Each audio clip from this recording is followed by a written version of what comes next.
우리 다 같이 일어나서서 38장을 함께 송영하시겠습니다.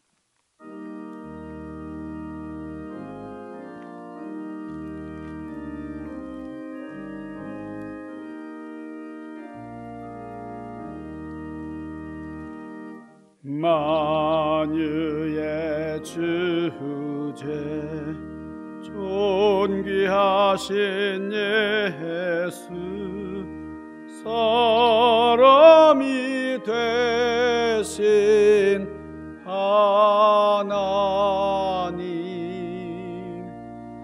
나 사모하여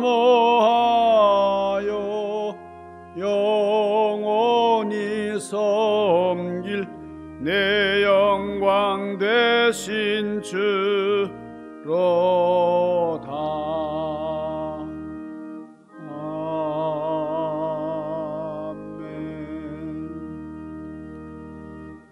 모두 자리에 앉으셔서 우리 함께 기도하시겠습니다. 걸어가시고 신령하신 아버지 하나님, 바이러스가 창궐한 가운데 얼굴과 얼굴을 대면해서 함께 예배드리지 못하는 바이러스 감염 우려로 인해서 우리가 거리두기를 해야 되는 이런 안타까운 가운데 드리는 예배입니다. 우리가 한자리에서 함께 예배드리지 못하는 그런 안타까움 속에서도 우리 온라인을 통해서 동영상으로 우리 함께 예배드리는 귀한 성도님들 하나님께서 은혜로 붙잡아 주시옵소서. 힘들고 어려울 때에도 언제든지 주님 의지하고 승리하는 삶을 살아온 저희들 하나님, 이 환난의 역사도 믿음 안에서 우리가 굳건히 설 수 있도록 쓰러지지 않고 담대하게 저 열려진 세계를 향하여 줄다름치는 저희들 되도록 인도하여 주옵소서. 주님, 오늘 이 예배를 온전히 흠양하여 주옵소서. 귀하신 예수님 이름으로 간절히 구하옵나이다. 아멘. 하나님의 말씀 고린도전서 4장 14절에서 16절까지의 말씀, 고린도전서 4장 14절에서 16절까지의 말씀을 봉독해 드리겠습니다. 고린도전서 4장 14절부터입니다.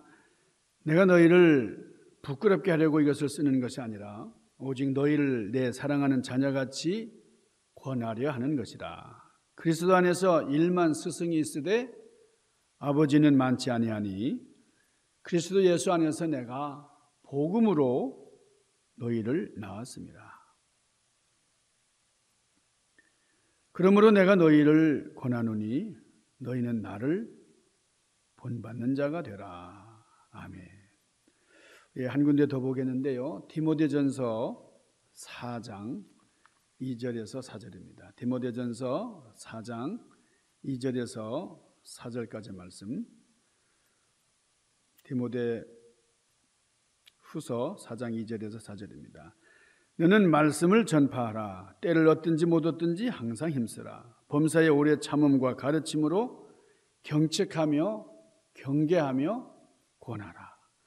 때가 이르리니 사람이 바른 교훈을 받지 아니하며 귀가 가려워서 자기 사욕을 따를 스승을 많이 두고 또 그 귀를 진리에서 돌이켜 허탄한 이야기를 따르리라. 이 말씀은 하나님이 주시는, 오늘 우리에게 주시는 하나님의 말씀입니다. 사람들은 누구든지 훌륭한 사람이 되고 싶은 마음이 다 있습니다. 어느 누구가 멸시받는 자리에 있기를 원하겠습니까? 모든 사람에게는 존경받고 싶은 사람이 존경받고 싶다 하는 마음이 누구에게나 다 있는 것이죠. 그렇기 때문에 훌륭한 위인의 삶을 보면서 나도 저런 위인이 되었으면 그런 마음을 갖습니다. 그러면서 그 훌륭한 분이 어디서 태어났을까 그럽니다. 그러나 위대한 성인들, 위인들은 태어나는 것이 아니고 만들어진다 하는 사실을 우리가 알아야 됩니다. 위대한 사람들은 저절로 태어난 것이 아니고 삶의 과정을 통해서 가르침을 받음으로 만들어진다는 거죠. 어떤 사람에게 존경하는 위인이 있었는데 그 사람이 이 위인의 삶을 본받기를 원하고 또 이 위인을 연구하려고 그랬어요. 그래서 자기가 존경하는 이 위인이 살았던 그 마을을 찾아갔어요. 여기저기 뒤져서 이 위인이 살았던 곳을 이제 찾아갔습니다. 근데 참 이 위인이 어디서 태어났는지 정확히 알 수가 없어요. 그래서 참 샅샅이 뒤지고 수소문을 하는 가운데 어떤 노인 한 분을 만나게 됐습니다. 연세 많으신 분을 만났으니까 또 이 마을에서 오래 사셨다고 하니까 이분이 그 위인을 틀림없이 알 것이다. 어디서 태어났는지 알 것이다. 그래서 그 노인에게 여쭤봅니다. 제가 여쭤볼 말씀이 있습니다. 그래, 뭘 알기를 원하는가? 제가 존경하는 위인이 이 마을에서 태어났다고 하는데 혹시 어디서 태어났는지, 어느 집에서 태어났는지 말씀 좀 해주십시오. 그랬더니 이 노인이 젊은이 헛수고하지 말게. 여기에는 한 번도 위인이 태어난 적이 없네. 어린아이만 태어났다네. 그렇게 말했다는 거예요. 여러분, 이것은 상당한 진리를 내포하고 있는 말씀입니다. 세상에 그 누구도 어떤 위대한 사람이라고 할지라도 거저 태어나지는 않았다는 거예요. 스스로 태어난 일은 없다는 거예요. 위인은 만들어진다는 겁니다. 그 만들어진다는 과정, 이 과정이 중요한데 그 과정에서 중요한 것은 가르침이라는 거예요. 가르침. 어떤 위인이라 할지라도 태어날 때는 다 평범하게 태어났습니다. 평범하게 자라났어요. 그런데 이 위인들에게는 공통점이 있습니다. 그 위인들의 그 공통점, 입을 모아서 이 위인들이 하는 말은 내 생애에 영향을 준 분들이 있다. 내 생애에 잊을 수 없는 사람들이 있다는 거예요. 영향을 준 사람, 이게 가르침의 능력입니다. 지식을 가르치면은 지식인이 됩니다. 기술을 가르치면은 기술자가 되는 것이고 돈 버는 법을 가르쳐주면 돈을 많이 벌 수가 있는 것이죠. 이게 가르침의 능력이에요. 예수님께서는 이 땅에 선생으로 오셨어요. 끊임없이 제자들이 선생님으로 따라다녔어요. 선생님, 선생님, 라삐오, 라삐오. 제자들이 이렇게 따라다녔어요. 고린도전서 4장 15절 말씀, 오늘 본문에 중요한 진리가 나타나는데 그리스도 안에서 1만 스승이 있으되 아비는 많지 아니하다 그랬습니다. 스승은 많아요.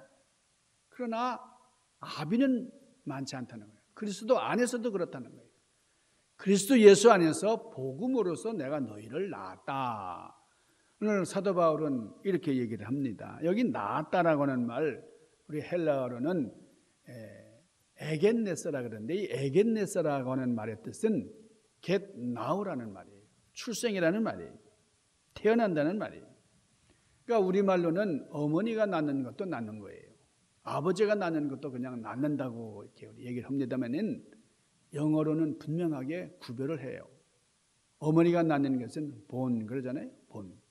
그런데 아버지가 낳는 것은 beget입니다. 오늘 본문의 말씀은 beget이에요. 내가 너를 낳았다. 어머니가 낳는 것 같은 그런 출생이 아니고 생산적인 의미예요. 생산적인 그리고 생명적 기원의 의미가 있습니다. 그러므로 너는 나를 본받아라. 그 아버지의 그 아들이다. 그 부모의 자녀가 되라. 그렇게 말합니다. 그러니까 본받을 만한 부모가 된다라는 말은 진정한 어버이가 돼야 된다는 그 말이죠. 자, 오늘 여기 말씀해 보니까 1만 스승이 있다는 거예요. 스승이 많이 있다 할지라도 아비는 많지 않다. 그런 말입니다. 지식을 전달하는 스승이 있고 기술을 가르쳐주는 많은 스승이 있어요. 목회도 그렇습니다. 목회를 잘할 수 있는 그런 비결을 가르쳐주는 스승도 있습니다. 그렇지만은 아비는 적다는 거예요. 아비된 자는 적다라는 겁니다. 여러분 그 잠언서를 보면은 수많은 지혜가 나오는데 그 지혜에 앞서서 중요하게 다루고 있는 게 있는데 그것은 아버지 개념이에요. 아버지. 그러니까 아버지와 자녀와의 관계, 그게 참으로 중요하다. 그래서 잠언서의 모든 장마다 내 아들아, 내 아들아, 내 사랑하는 아들아, 아버지의 심정으로 하나님께서 가르쳐 주시고 있다는 것을 우리가 배울 수 있는 겁니다. 1만 스승이 있으되 아비는 적다 하는 거예요. 우리가 스승, 가르치는 사람의 입장이 된다고 할 때에도 아버지와 같은 마음으로 가르쳐야 된다는 거죠. 그러니까 누구든지 아비를 돼야 됩니다. 자, 오늘 이 디모데후서에 있는 말씀도 봤는데요. 디모데후서에 있는 말씀을 보니까 너희는 말씀을 전파하라. 이 말씀을 전파하는 게 때를 얻든지 못 얻든지 언제든지 힘쓰라 그랬어요. 범사에 오래 참음과 가르침으로 경책하며 경계하며 권하라. 이 사도 바울은 아들과 같은 참 나이가 어린 디모데에게 업신여김을 당하지 않게 하라 그랬어요. 그러니까 영적인 은사를 가지고 영적인 권세를 가지고 주의 백성을 진리 가운데서 인도하라. 범사에 오래 참음과 가르침으로 경책하며 경계하며 권하라. 그러면서 마지막으로 하는 말이 아비와 같은 심정으로 그랬어요. 이 어린 디모데지만은 가르칠 때는 아버지와 같은 어버이 같은 심정으로 오래 참고 가르쳐라 이렇게 얘기를 합니다. 그리고 그들이 싫어할지라도 경책하라 권하라 이렇게 말씀하고 있습니다. 다시 말해서 복음을 전해서 한 영적 생명을 낳는 것 이상으로 중요한 사실은 태어난 갓난 아이가 참 이렇게 혼자 설 수 없잖아요. 그러니까 영적 아이를 아버지의 심정으로 양육시키는 것이 얼마나 중요하냐 하는 것을 일깨우고 있는 말이에요. 성경에 보면은 엘리야가 나오고 엘리사가 나옵니다. 자, 이 엘리야와 엘리사의 관계를 보면은 스승과 제자의 관계지만은 그냥 일반적인 스승과 제자가 아니었어요. 아주 아버지와 아들과 같은 아주 밀접한 관계였다 하는 것을 알 수가 있어요. 자, 하나님은 엘리야를 귀중히 여기셨어요. 그래서 예수님께서 변화산에 올라가실 때도 모세와 엘리야와 예수님, 모세, 엘리야, 예수님과 함께 변화산에 계셨어요. 그래서 하나님께서는 이 엘리야를 모세와 함께 예수님을 변화산에서 변화시키실 때에 그 자리에 초청을 하신 거죠. 그 정도로 엘리야는 위대한 사람이었어요. 엘리야는 능력의 종이었어요.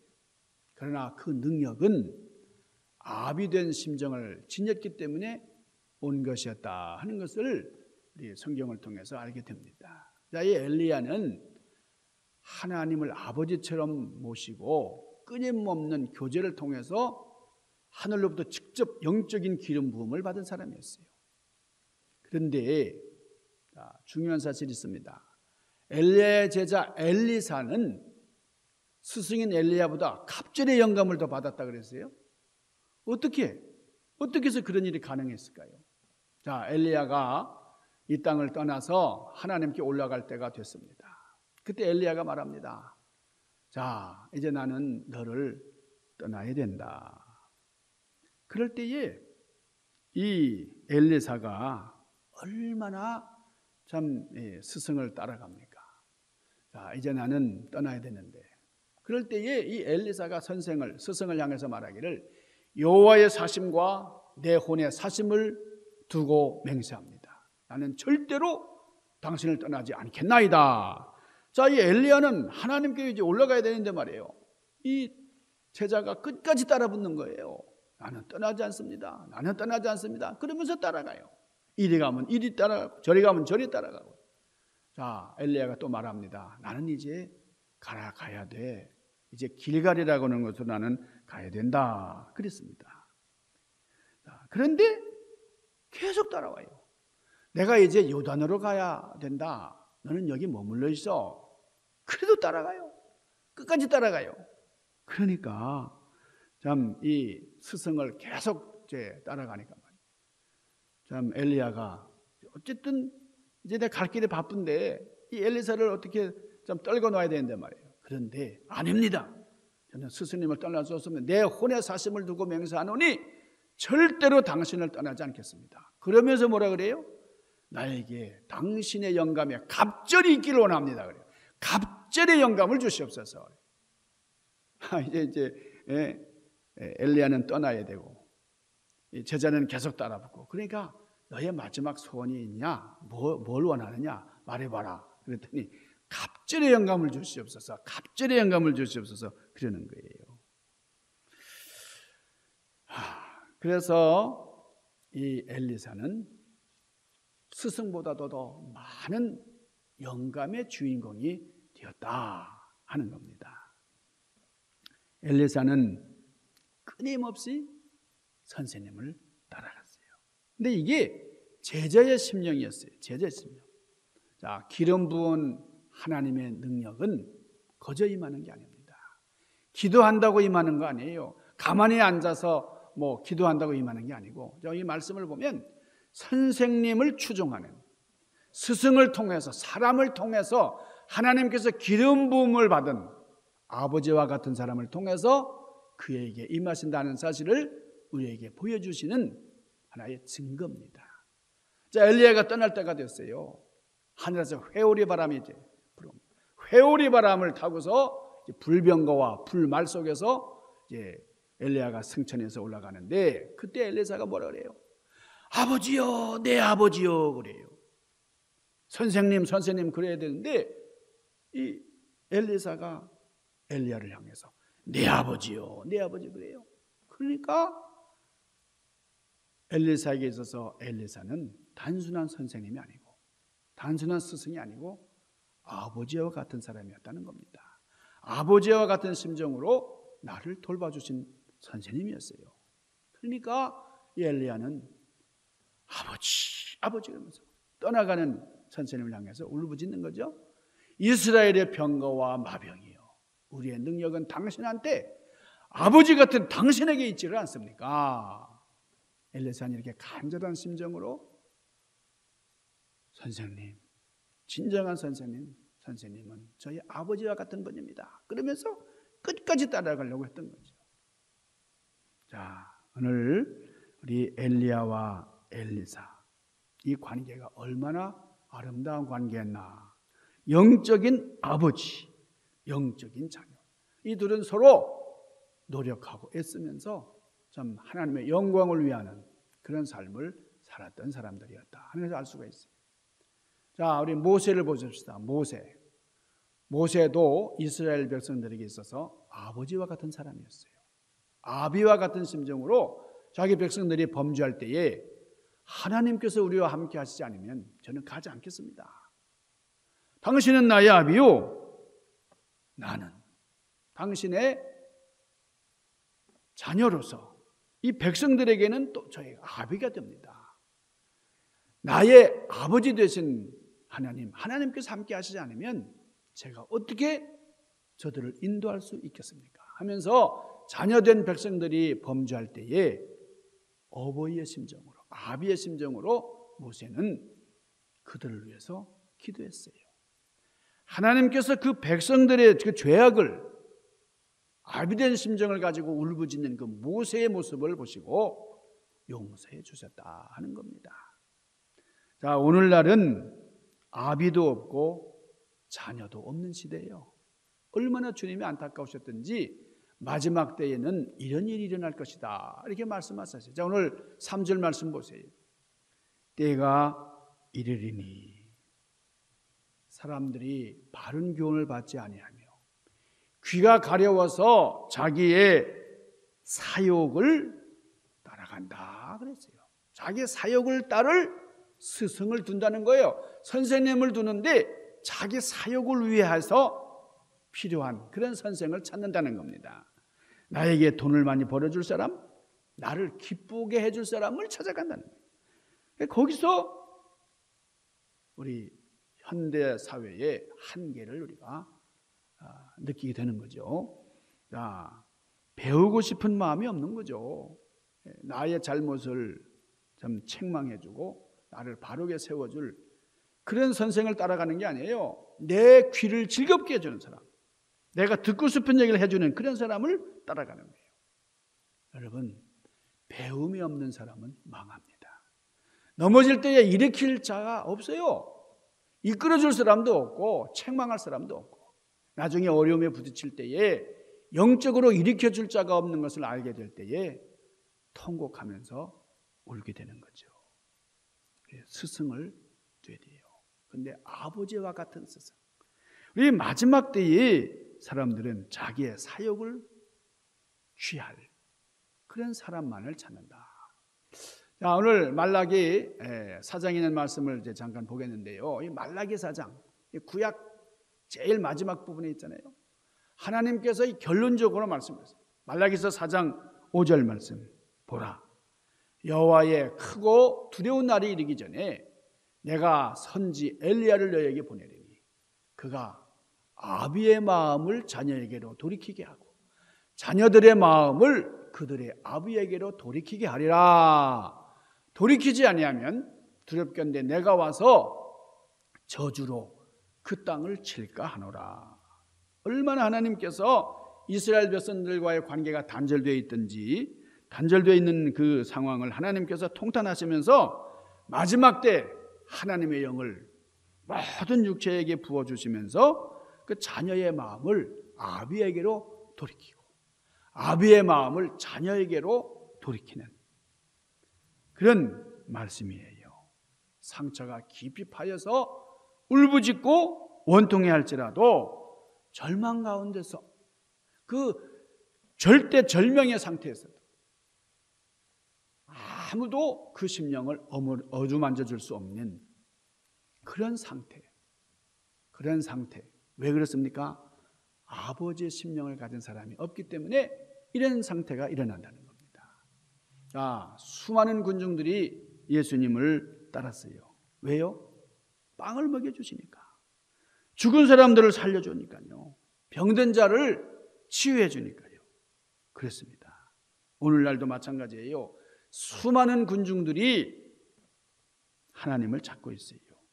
그런데 그 중에 많은 사람들이 좀 있었다. 그랬죠? 그 제자의 허다한 무리들이 있었다.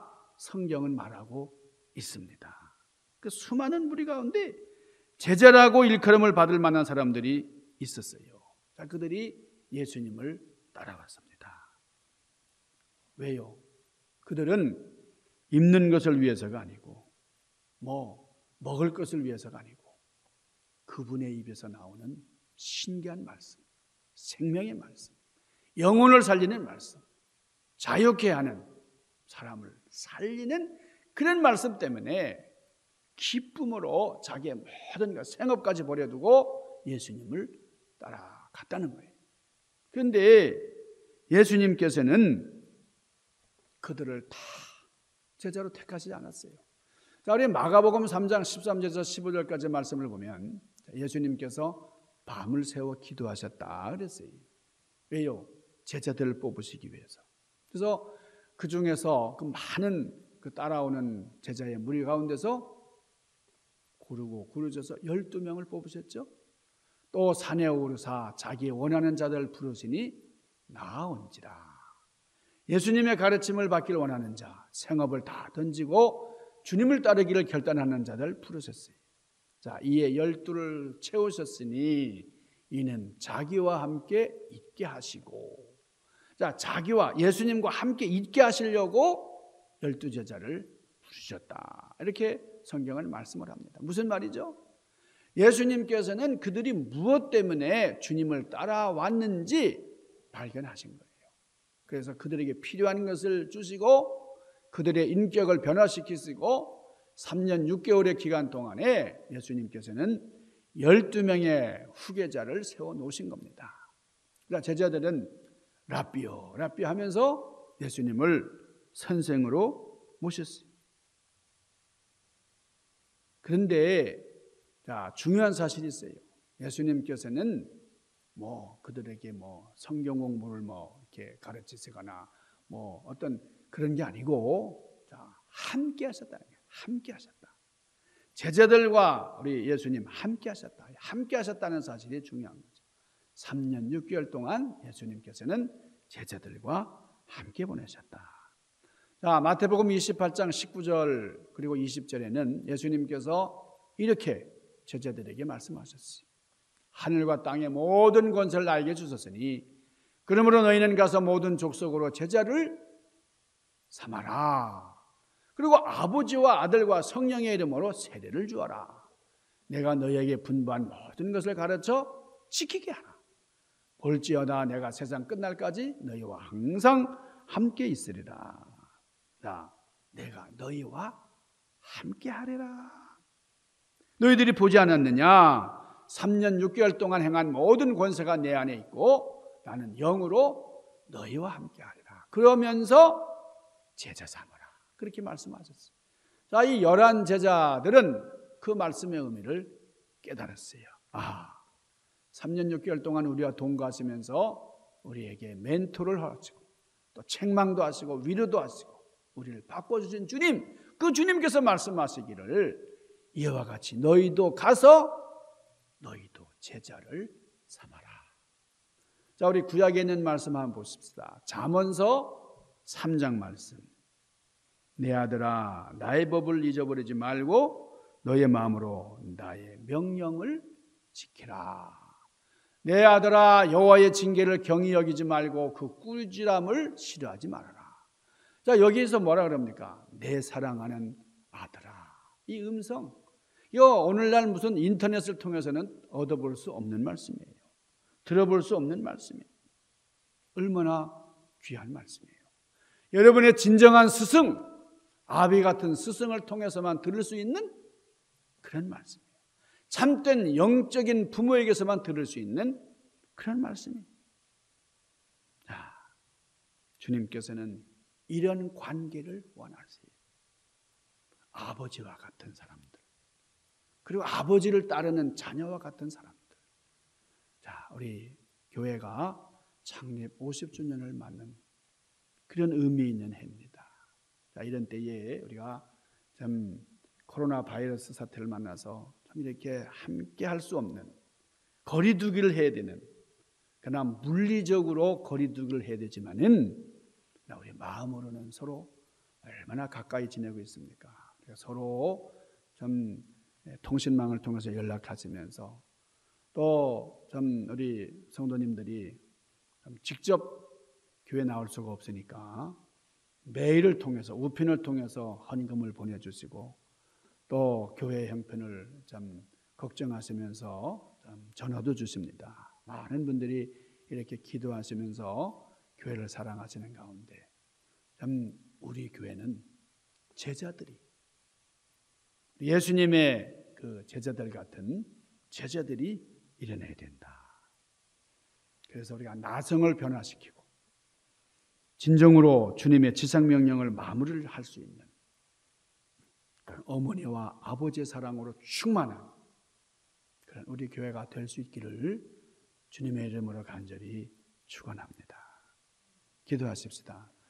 거룩하신 아버지 하나님, 힘들고 어려운 상황을 만났습니다. 그러나 이런 혼란의 역사들이 우리를 감히 어쩔 수가 없습니다. 우리는 믿음 안에서 그리고 아버지와 같은 사랑으로 우리를 이끄시고 역사하시는 하나님 안에 있는 주님의 진정한 자녀들이고, 우리는 하나님을 아버지처럼 정말 사랑으로 순종하며 복종하며 주님과 뗄 수 없는 깊은 관계에 있기 때문에 그 어둠의 세력이 우리를 어떻게 할 수가 없습니다. 하나님, 이럴 때에 더욱더 믿음으로 승리하는 삶을 이룰 수 있도록 우리의 본연의 자리를 잘 지키면서 사명을 감당할 수 있도록 섭리하여 주시옵소서. 예수님 귀하신 이름 받들고 간절히 구하옵나이다. 아멘.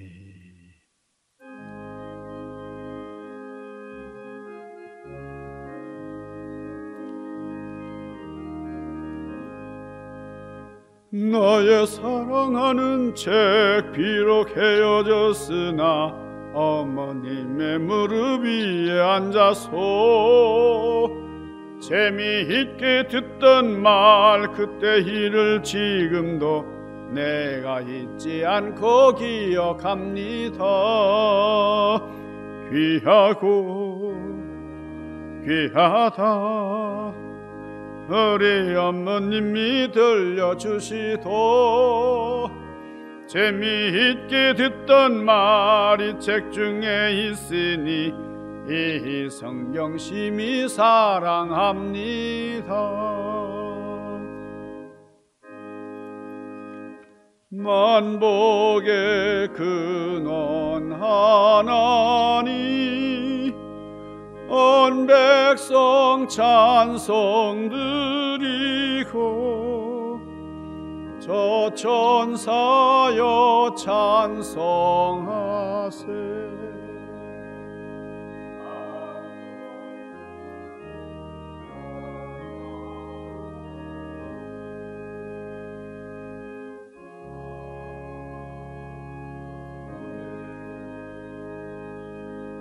아버지, 이 시간 정성으로 주님 앞에 예물을 들어 올립니다. 이 땅의 소산의 일부를 주님 앞에 바칩니다. 감사의 제목들을 들어 올립니다. 주님이 귀한 예물을 주님 받으시면서 또 우리의 필요한 것들 아시는 주님께서 일일이 전 것으로 문제 역사들을 다 해결하여 주시고 응답으로 섭리하여 주옵소서. 예수님 귀하신 이름으로 간절히 구하옵나이다. 아멘. 할렐루야. 바이러스가 아직도 참 끝을 보이지 않고 전 세계적으로 계속 창궐하고 있습니다. 이럴 때에 더욱더 우리가 참 우리 바이러스에 대한 대처를 잘 하시고 참 이런 가운데 참 믿음으로 더욱더 참 성숙해지는 그런 시기가 될 수 있기를 바랍니다. 우리 2019 신종 코로나 바이러스 감염 우려로 인해서 우리가 이렇게 온라인으로 예배를 드리고 있는데요. 유튜브에 올리는 영상을 통해서 우리가 예배를 드리고 있는데, 우리가 이 예배의 실황은 토요일 날 10시에 본당에서 드리고 있습니다. 그러니까 직접 예배에 참석하시고 싶은 분들은 토요일 날 10시까지 교회에 오셔서 우리 함께 예배에 참석하시면 되고요. 또 우리 헌금은 직접 이렇게 오실 수가 없기 때문에 메일을 통해서 우리 교회 주소로 보내주시면 되고, 또 어떤 분들이 그 온라인 이 은행 구좌로 현금을 보내시겠다고 하는 분들도 계십니다. 전화를 주시면 이제 안내를 해드립니다. 우리 이 예배를 위해서 우리 김광진 장로님과 또 우리 김한희 권사님께서 얼마나 많은 수고를 하시는지 알 수가 없는데 참 감사를 드립니다. 여러분, 계속해서 우리 중보기도, 우리 얼마 전에 참 하나님의 부름을 받으신 우리 김천 장로님 그 유족들 위해서 기도해 주시고, 특별히 김유주 집사님, 참 사랑하는 시모님을 이렇게 떠나보내시면서 많은 아픔과 또 슬픔이 있는 우리 김유주 집사님을 여러분들께서 위에서 기도해 주시고 위로해 주시기를 바랍니다. 우리가 서로 자주 만날 수 없는 상황이지만은 우리 전화나 온라인을 통해서 서로 깊이 교제하고 또 사랑 안에서 하나 되는 우리가 되기를 주님의 이름으로 간절히 축원합니다. 자, 우리 다 같이 일어나셔서 우리 505장 우리 송영하시겠습니다.